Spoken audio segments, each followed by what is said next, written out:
Hello English 101 students. This video is a kind of a follow-up to the first video I posted for this module.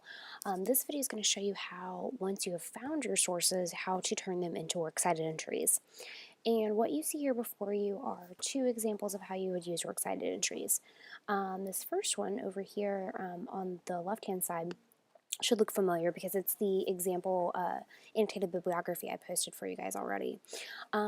What you see right here, what I'm highlighting right here, this is your works cited entry. This should be here on your annotated bibliography, and then this second paragraph here, as you can see from the little note I made, is your summary paragraph, and then this second paragraph underneath that is kind of your, what I'm calling analysis paragraph, how you plan to use it, how you think it's a credible source, those kind of things. So you can see both those there. That's the first way that we'll be using your works cited entry. If you go over here to the right side of the screen, this is the second way that you'll be using your works cited entries. When you get to writing your actual research paper itself, at the end should appear a list of works cited entries. So you would pretend this is the last page here of your research paper. And again, these are identical. It's that they mean the same thing.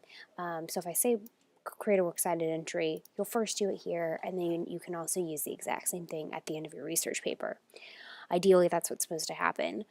It's fine if you end up, when you get to the actual end of your research paper and you find that you need a few more sources for that. So you would need to create more works cited entries based on if you got more sources for the paper. Okay, so I just kind of want to show you that distinction first. Secondly, let's go here. This should look familiar because this is our discussion board. A second thing I wanted to highlight here, another resource you can use for this, is your research and reference help discussion board. This is the librarian. If you're having any sort of trouble accessing databases, or you decide you do want to use a book for this research project, you can do that. But here's a good resource to ask. There's email, there's phone number here. Okay.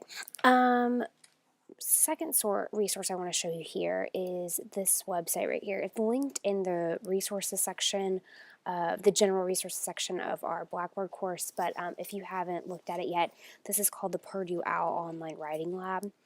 I want to take just a second to talk about that. You would go down there and click MLA sources, or MLA citation, and it'll take you to this page. This is your general format of your papers. And then if you go here to this shows you works cited information, kind of basic rules. And then all of these other ones, it says books, periodicals, electronic sources, and other common sources. This shows you how to format this, because it will depend on what kind of source that you have, how you will format it. I suspect most of you, since you're taking this course electronically, will be picking electronic sources, so we'll be focusing quite a bit on this site right here. But there's one other thing I want to briefly mention. As you go on through other classes, which the goal of this class is to prepare you to write for other classes, they may ask you to write in other sort of formatting guidelines. We have MLA, a lot of classes do use MLA, but many other classes use what's known as APA style. It basically does the same thing as MLA, it just looks a little different. See, as you can tell, this would be like a first page of your document. It looks very different from MLA, but it's basically just the same thing, just using a different formatting.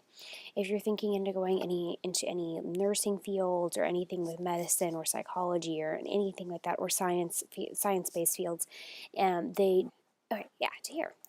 All right. So after you found your sources, how do you put stuff together? How do you make it look the way that it is supposed to look? Paper, if I was writing my annotated bibliography.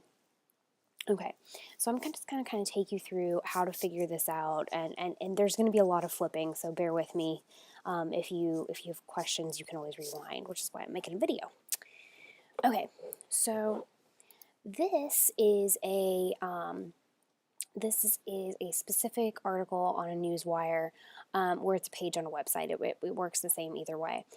Now, if I was to go to this website, the whole website of the, say I'm citing the whole website of the Seattle Times, that's a complete website, but I'm not. I'm just citing one specific page on it. Okay, so we need to go here. Okay, and if you read the paragraph here, you just kind of follow the directions, and then underneath it is an example one. So for an individual page on a website, list the author or alias if known, followed by the information covered for the entire websites. Okay, so the first thing I need to locate is the author. Now in the example one, they don't have an author, but this one does actually have an author. It's Melissa Allison. Okay, so again, lots of flipping. Sorry about that. It's actually the same one right here. So it goes Allison, comma, Melissa. It always goes last name, comma, and then first name, and then a period. Okay, so I've got that. I've got Allison. Okay, then the next thing here would be the specific name of the page right here. Okay, so that would not be the Seattle Times. Oops, let's go. That would not be the Seattle Times. That would be this, right? Right. Well, it's not going to highlight. It's the Starbucks struggles with reducing environmental impacts. That's the title of my specific web page. This is the title of the website web page. There's a difference. So be sure you get the web page. Okay. So now we're going to go back to this. Okay. Now, this goes in quotes because it's just one part of this giant website. So it's a smaller work. Smaller works go in quotes. Larger works will go in italics. So I would put that next. So Starbucks struggles with reducing environmental impact. Okay, got that. Okay, now let's see what I need next.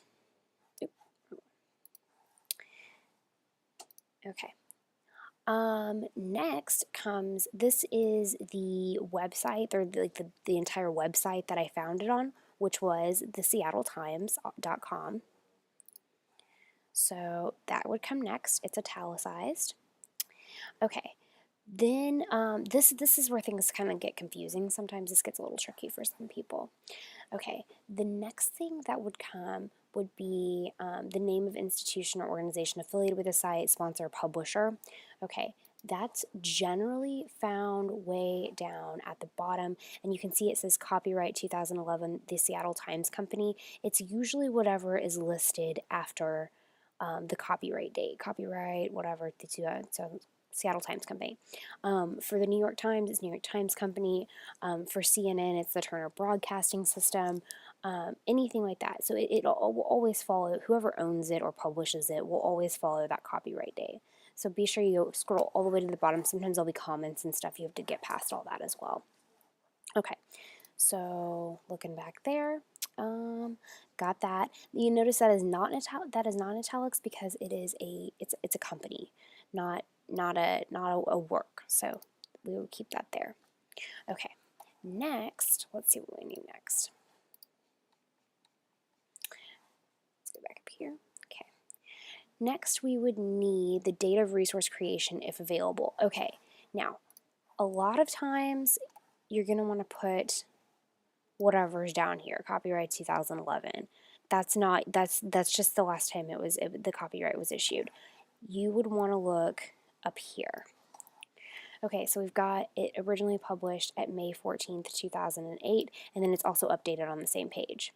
All right, now typically, like say these dates are different, I would want to put whatever the last date that it was modified, but they're the same, so I wouldn't need to worry about that.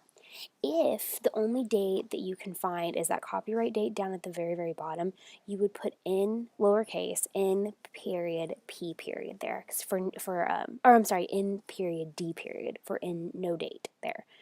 Okay, so that's what would come next. So let's see what I've got. All right, I've got that. Now, quick note about dates. In all MLA, the dates always go the day, so the 14th, the month, and then the year. Always in that order. And then it's the same thing over here when you make out this weird thing that says web right here. This tells your medium of publication. There's typically only two. There's typically only web sources and print sources, and I suspect most of you will end up using web, and that's fine. You can also have like DVD, film, things like that, but typically it's print or web. Okay, so that's what we would put next. Oh, here's a good example of the ND right there. Okay. They couldn't find the date it was published. So the date that I found this source was the 11th of July, 2012. Okay, so that would be, and I just applied that same process to all the rest of my specific sources. Now, these 4 of these, the ones actually beginning with author names, those are all pages on a website. This one right here is the odd one out. This is just, I'm citing the entire website of Starbucks.com. Because as you guessed from, if you read the example one, I was kind of just I was researching some stuff about Starbucks business practices. So you can kind of look through that and see that as well. Okay, one other quick thing I want to briefly mention, in your Prentice Hall reference guide, there's tons of other sources to help you. The second to last tab starts MLA documentation, and there's tons of stuff in there. You can see that as well. It starts on page 407, so you can see, if you can't access the Purdue OWL, the exact same information, the exact same not the exact same examples, but more examples of stuff like that are all available within your own book. So that is there as well, so you can also use that. All right. Well, hope that helps you guys out. And if you have any questions, as always, post them in the open forum discussion or email me. Okay, bye.